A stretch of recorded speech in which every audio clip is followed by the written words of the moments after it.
This video is sponsored by Gameloft. Oh yeah.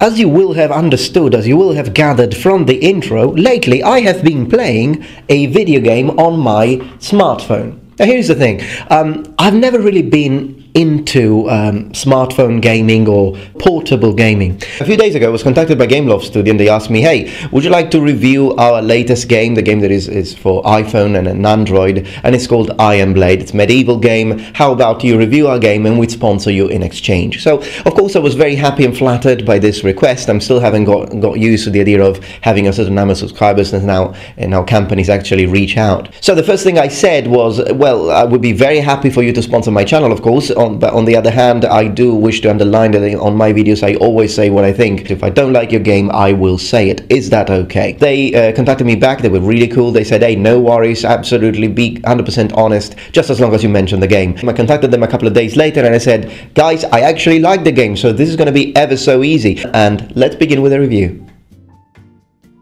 Now, the reason why I've decided to share this with you, community, is because the game is in the Middle Ages. It features Templars, it features monsters, swords, armor, you know, the sort of things that I know you like. So I thought, if I'm enjoying this game, perhaps my community will as well. And the thing is, probably the best thing about this game is that it's free to play. Now, I think before starting and analysing the gameplay and other aspects of the game, positive and negative, as you know, because I always try to be 100% honest in my reviews, I think the key feature is the fact that the game, of course, was developed with mobile phones in mind. You can play it and download it for a PC, but I wouldn't recommend you to do that. To be honest, the game is good on a mobile phone.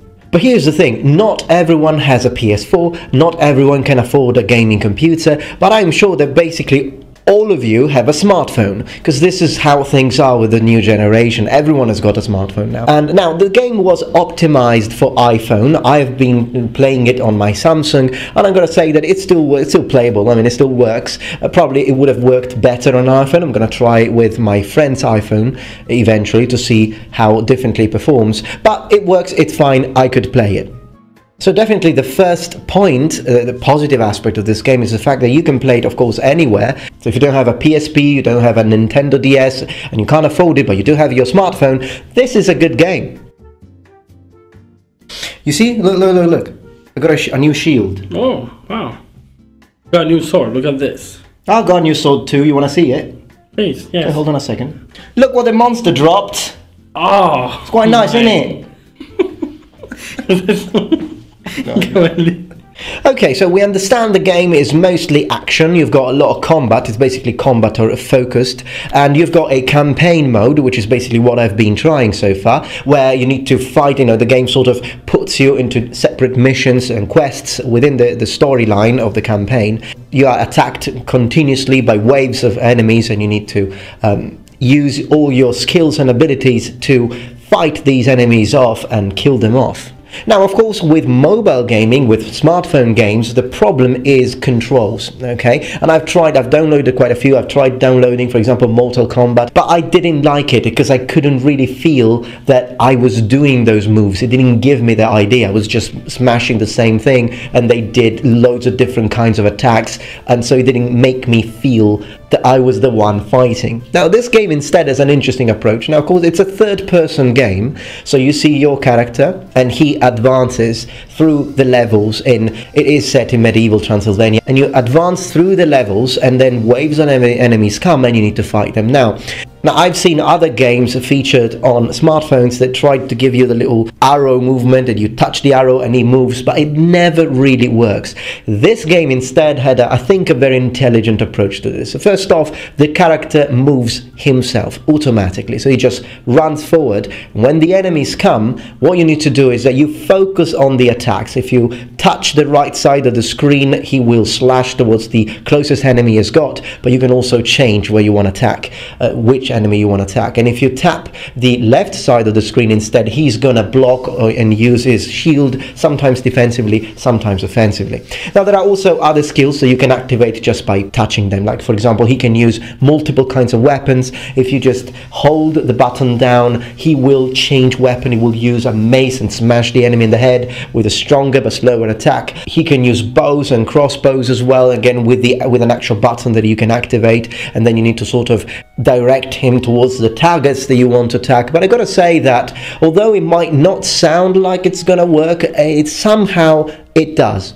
It does give you the idea of action. It does give you the idea of, wow, it's me, look, I just blocked that attack right, and the game actually rewards you for defending and attacking at the same time. If you just smash the button and attack all the time, you might actually lose because you will get hit quite a lot of times, whereas if you have a good balance of attack and defense, the game rewards you for it, particularly if you also get your timing right. Now, I've only played the game for a few hours, so I have unlocked quite a lot of things. The game will become more complex the more you play. So it's a simple mechanics. The basic mechanics, the basic concept is very simple. You can get into it very quickly. The game has a PvP mode, a sort of multiplayer, but it's an offline multiplayer. The way it works, players build their castle up with powerful minions to protect their treasure and build up their ranking versus other players. It is an original idea, and it might be interesting to build up the castle, so I think I'll give it a try.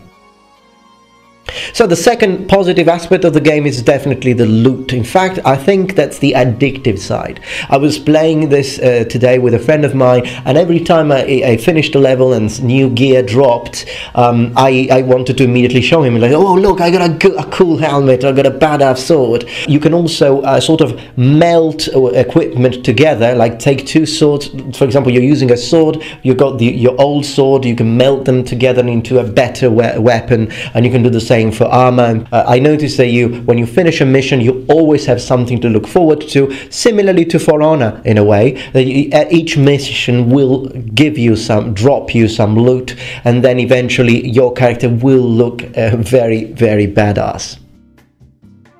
The third important aspect of the game that I'd like to mention is the lore. Now, the people that are building this game, they are originally based in Transylvania, I'm not sure how to pronounce it in English, but they have recreated areas, they've recreated an actual historical castle, and they dig in deeply into the lore of Transylvania and Central and Eastern Europe. And that is interesting because, as I said, the game is set in Transylvania, is set in the medieval times. You have your own storyline, of course, and which has to do with Templars and monsters, and a lot of the monsters are actually created from medieval lore, and that's another interesting aspect I think that you might like, as I certainly enjoyed it. And other monsters instead are original to the developers of the game, so there is a little interesting mixture there. And personally, I think I would have preferred if they kept it 100% historical, just look up the lore, don't make anything up. But I can also understand why the designers of the game, the artists in the game, they wanted to have that freedom of expression in coming up and inventing dreadful monsters and terrible creatures that you will have to defeat. As I said, I cannot recommend the Windows version, the PC version, but that's because the game is not really thought for a PC. So if you don't have a smartphone and you're considering should I download it for Windows, I would say no, there is no point. The game is specifically designed for smartphones. So if you don't have a smartphone, then I would say just play any other computer game, such as Skyrim and other games that were developed for PC gaming. The idea is, wow, it works good on a phone, but if you then have a keyboard, mouse and everything, and even a joypad, it feels like a waste not to using all those accessories. So ultimately, as you know, I don't do a lot of video game reviews on this channel, but occasionally I do, particularly when I see medieval games, and I think that considering the fact that the game is free to play, so you don't have to pay anything to play this game, and considering the fact that it is based on medieval lore and it does have an interesting concept, it's quite original way of using what you have on a smartphone, the touch screen, to interact with the environment in an original way. The game definitely deserves your time. You should check it out and you might enjoy it. So check it out. I've been enjoying it myself quite a lot, and thank you for watching as always, and thank you for your time. And remember, the Metatron has spread his wings. Goodbye.